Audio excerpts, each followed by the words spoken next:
এটাও প্ল্যান আছে ছক্কা পাঞ্জা। মনে রাখবেন, এরপর আসছে এনআরসি, এরপরে আসছে বঙ্গভঙ্গ। সব কিছুই ওই যে one note one vote, one party one election, one party one country, one politician one nation theory এটা হয়ে গেছে। কনস্টিটিউশনটা আজ আর কনস্টিটিউশনে নেই। বাবা সাহেব আম্বেদকর, যিনি ড্রাফটিং কমিটির চেয়ারম্যান ছিলেন, কনস্টিটিউশনকে তৈরি করেছিলেন। অনেকে মেম্বার ছিলেন, কিন্তু তিনি ছিলেন ড্রাফটিং কমিটির চেয়ারম্যান, এবং তিনি সর্বসমাজকে এক করেছিলেন একটাই কারণে, তিনি বাংলার প্রভিন্সিয়াল অ্যাসেম্বলি থেকে নির্বাচিত হয়ে গেছিলেন দিল্লিতে। এটা আমাদের গর্ব। আর বাংলার মাটি থেকে যারা যায় আর এই মাটিতে যারা আসে, তারা নিজেদের কখনো হারতে শেখায় না, মাথা উঁচু করে চলতে শেখায়। সেই জন্যই বাংলায় যত মনীষী জন্মগ্রহণ করেছেন, যত মহান পিতামাতা জন্মগ্রহণ করেছেন, অনেকের নাম আমরা জানি, তাদের নাম আমরা সর্বদা উচ্চারণ করি, কিন্তু অনেকে আছে যাদের নাম আমরা জানি না। কিন্তু বলুন তো, গান্ধীজি তো গুজরাটে জন্মগ্রহণ করেছিলেন, কিন্তু গান্ধীজির জীবনের সবচেয়ে গুরুত্বপূর্ণ মুহূর্তগুলো বাংলায় কেন কেটেছে? কারণ তিনি বুঝেছিলেন ইন্ডিয়া, পাকিস্তান আর বাংলাদেশ স্বাধীনতার আগে এটাই ছিল সম্পূর্ণ ভারত। দেশভাগের পরে যাতে যে যার মতো স্বাধীনভাবে স্বাধীনতা নিয়ে, শান্তি নিয়ে, সম্প্রীতি নিয়ে বসবাস করতে পারেন, দাঙ্গার বিরুদ্ধে তিনি গান্ধীজি বেলেঘাটার গান্ধী ভবনে বসেছিলেন। তিনি অনেকবার কখনো অনশন করেছেন, কখনো ধর্ণা করেছেন, কখনো অবস্থান করেছেন, এবং একবার তো রবীন্দ্রনাথ ঠাকুর নিজে গিয়ে গান্ধীজির অনশন ভাঙিয়ে এক গ্লাস ফলের রস খাইয়ে বলেছিলেন, জীবনও যখনও শুকায় যায়, করুণা ধারায় এসো। এগুলো ইতিহাস, নতুন করে আমার বলবার প্রয়োজন নেই। বাংলার ইতিহাস, বাংলার নবজাগরণ, বাংলার সংস্কার, স্বাধীনতা আন্দোলনে বাংলার অবদান, এটা আমরা সবাই জানি। তাই সেদিনের পরম্পরা থেকে শিক্ষা পেয়েছি আমরা, সবাইকে নিয়ে চলতে হবে।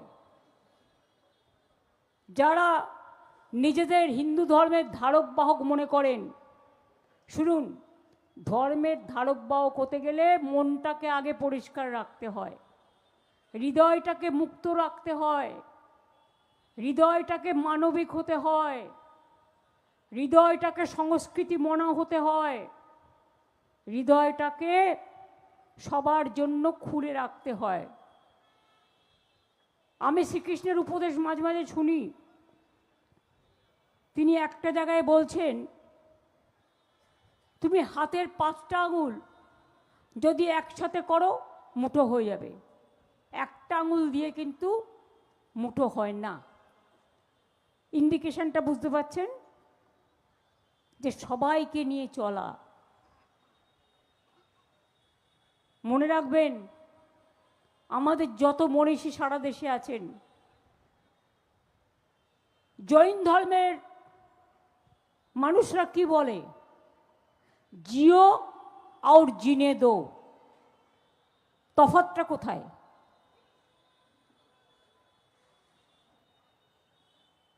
ছট পুজো যখন হয়, আমি তো দেখি ছট পুজোর মিছিল যায়, আমি প্রত্যেকবারে যাই, সুযোগ হয় আমার। ওয়াটগঞ্জের মুসলিম এরিয়া দিয়ে মুসলিম মা বোনেরা দল বেঁধে দাঁড়িয়ে থাকে। কই ডন্ডি কাটতে কোনো মায়ের তো অসুবিধে হয় না, কোনো বোনের অসুবিধে হয় না। আমি নিজেও ছট পুজোর উপবাস করি, ছট পুজো দিই, আমি জৈন মন্দিরেও যাই, বুদ্ধ মন্দিরেও যাই। মমতাবালা ঠাকুর এখানে আছে, জিজ্ঞেস করুন, বড় মা যখন বেঁচে ছিলেন। বালু আছে এখানে সাক্ষী। বড় মা যখন অসুস্থ হতেন আমরা বিরোধী দলে ছিলাম, বালু আমাদের খবর দিতেন, আর আমরা তাকে নিয়ে এসে কোনো একটা নার্সিংহোমে ভর্তি করে ট্রিটমেন্ট করতাম। কতবার হয়েছে এ ঘটনা। কিন্তু দুঃখ পাই যখন তাদেরও ভুল বোঝায়।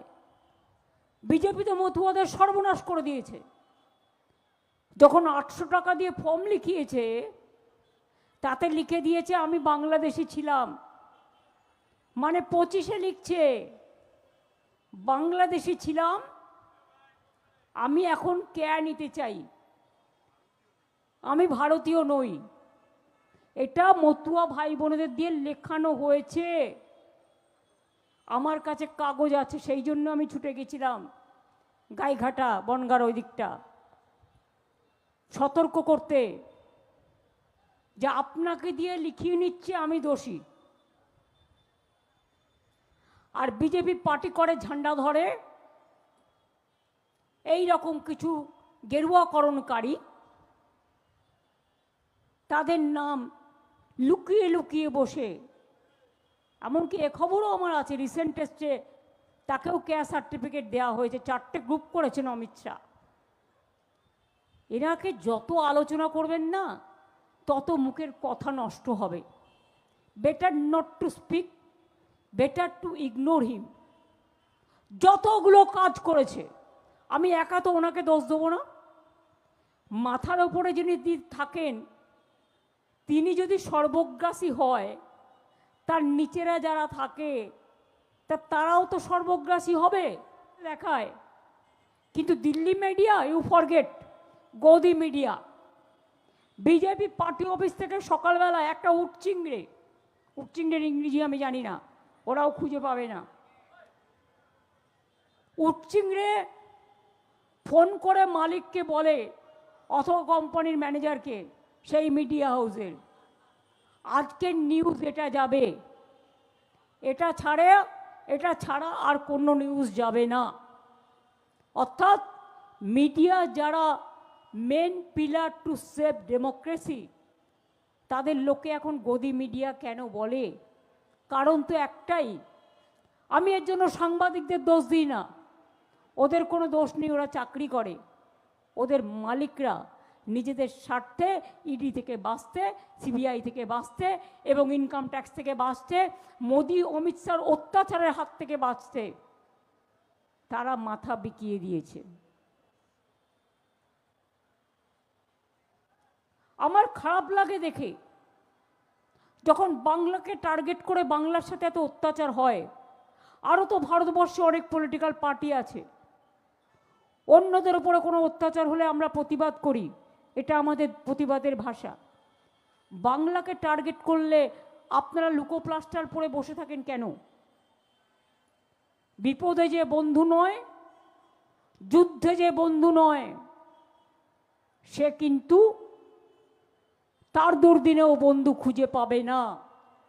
পরিষ্কার কথা। আজকে বিজেপি কোথায় নিয়ে গেছে সংবিধানটাকে, আমার বলতে নিজেকে লজ্জা লাগছে। মাননীয় রাষ্ট্রপতি, তাকে আমরা সম্মান করি, তাকে দিয়েও পলিটিক্স বেচতে পাঠানো হয়েছে, বিজেপির এজেন্ডা বেচতে পাঠানো হয়েছে। I am sorry madam, I have a great regards for you, but you are tapped by the BJP policy.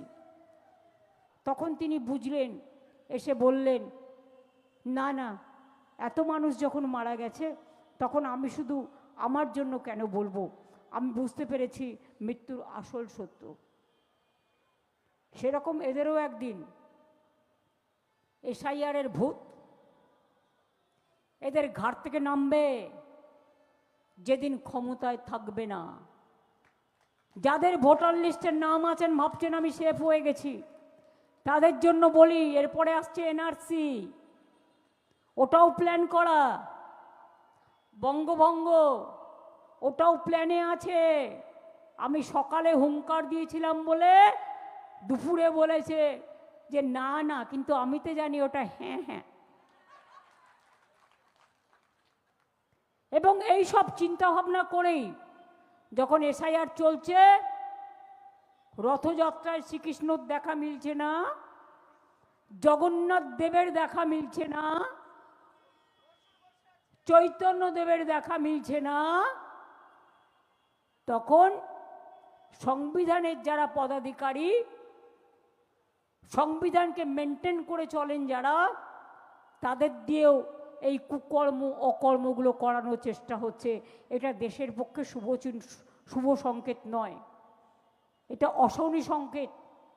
কম খরচে বিশ্বমানের আধুনিক চিকিৎসার হুগলির মিডল্যান্ড নার্সিংহোমে বাংলার বিশিষ্ট চিকিৎসকরা এই নার্সিংহোমে রোগীদের চিকিৎসা করেন। জটিল রোগের চিকিৎসার জন্য রোগীদের আর দক্ষিণ ভারত যাওয়ার দরকার নেই।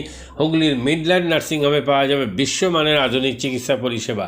এখানে প্রসূতি মা ও সদ্যজাত শিশুদের বিশ্বমানের আধুনিক চিকিৎসা পদ্ধতিতে চিকিৎসা করে থাকেন গাইনো ও শিশু চিকিৎসকরা।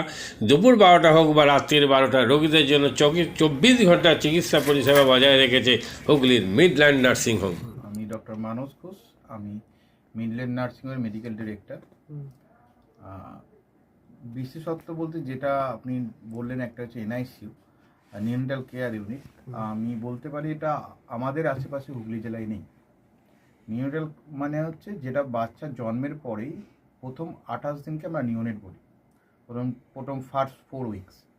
তো এই সময়ে বাচ্চাদের সমস্ত রকমের চিকিৎসায় বলুন বা তাদের দেহের গঠন বলুন বা তাদের রোগগুলোই বলুন, সেগুলো সবগুলো অন্যান্য বাচ্চা মানে তার থেকে বড় বাচ্চার থেকে কিন্তু অনেকটাই আলাদা।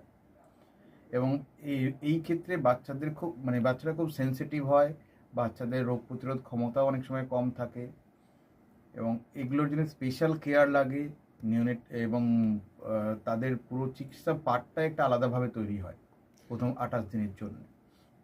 আমরা এখানে চুঁচুড়া, বিশেষ করে চুঁচুড়া এবং হুগলিবাসীর জন্য এই জিনিসটা আমরা আনতে পেরেছি, যেখানে আমাদের বাচ্চাদের এই নিউনেটদের ক্রিটিক্যাল খুব খারাপভাবে যে নিউনেটগুলো জন্মেছে বা যারা জন্মের পরে যারা হাঁপাচ্ছে বা যারা মেকোনিয়াম খেয়ে ফেলেছেন বা যাদের কোনো জন্মের পরে কোনো রকমের শ্বাসকষ্ট বলুন বা কোনো রকমের অসুবিধে হয়েছে বা জন্ডিস ধরা পড়েছে বা অন্য কোনো কমপ্লিকেশান হয়েছে, সেই ধরনের বাচ্চাদের চিকিৎসা করার জন্য উপযুক্ত ব্যবস্থা আমরা এখানে করতে পেরেছি। তার ভিতরে আমরা বলতে পারি আমাদের এখানে ওয়ার্মার আছে সাফিসিয়েন্ট, আমাদের এখানে 6টা বেডের জন্য ওয়ার্মার আছে, এবং আমাদের এখানে phototherapy bilayer double surface phototherapy আছে যাদের কনজেনিটাল বা যাদের জন্ডিস ধরা পড়েছে তাদের জন্যে, এবং বাচ্চাদের ভেন্টিলেটার আছে আমাদের একদম নিওনেটদের জন্য।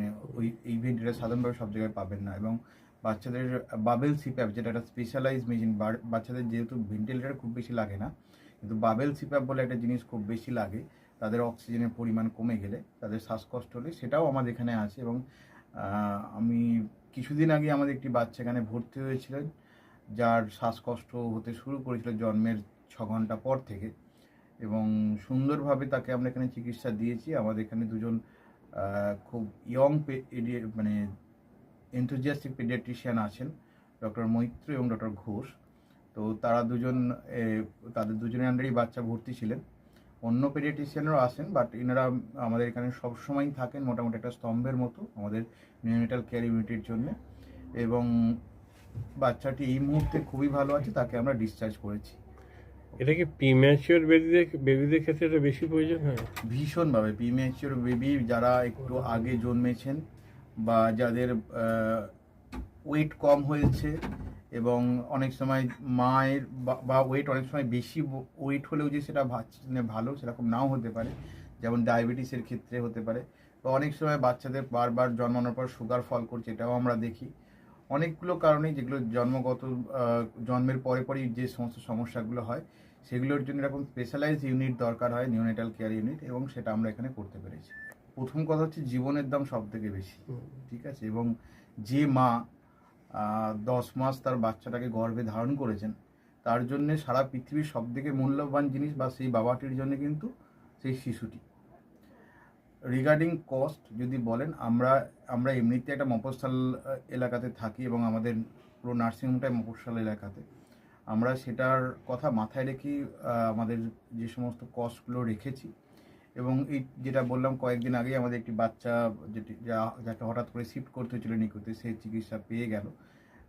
তার বাবা মা দুজনেই খুব স্যাটিসফাইড। আমাদের সেটা আমাদের যে ফেসবুক আছে, পেজ আছে, সেখানে আপনারা তাদের কথা শুনলে বুঝতে পারবেন। এবং কস্ট মানে যথেষ্ট রিজনেবল। আমি একেবারে কম বেশি এরকম বলবো না, আমি বলবো রিজনেবল। আমাদের মফস্বলের জন্য যেটা হওয়া উচিত সেই রকমই করা আছে।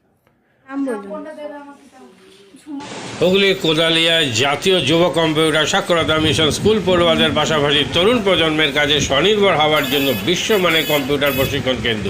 এখানে ক্লাস 3 থেকে ইঞ্জিনিয়ারিংয়ের কম্পিউটার কোর্স পর্যন্ত প্রশিক্ষণ দেওয়া হয়। এই হুগলির কোদালিয়া জাতীয় যুব কম্পিউটার সাক্ষরতা মিশন প্রশিক্ষণ কেন্দ্র থেকে কম্পিউটারে প্রশিক্ষণ নিয়ে দেশে বিদেশে অনেক ছাত্রছাত্রী আজ প্রতিষ্ঠিত। স্বল্প ফিতে ছাত্রছাত্রীদের বিশ্বমানের কম্পিউটার প্রশিক্ষণ দিয়ে এই কেন্দ্র এক বেঞ্জি দৃষ্টান্ত সৃষ্টি করেছে। বন্ধন নিউজে ক্যামেরায় ধরা পড়ল সেই দৃশ্য। নমস্কার, জাতীয় যুব কম্পিউটার সাক্ষরতা মিশন কোদালিয়া, আগে জুনিয়র ফ্যাকাল্টি। এখানে ক্লাস 3 থেকে ইঞ্জিনিয়ারিং অবধি সমস্ত রকম কোর্স করানো হয় এবং তার সাথে সাথে প্রফেশনাল কোর্স যেমন সি++, Java, power BI, Tally, GST, web development, app development, power BI etcetera সব রকমের কোর্স করানো হয়, কম্পিউটার কোর্স করানো হয়। এখানে ইংলিশ মিডিয়াম এবং বাংলা মিডিয়ামে দুরকম স্টুডেন্টদেরই সব রকম কোর্স করানো হয়।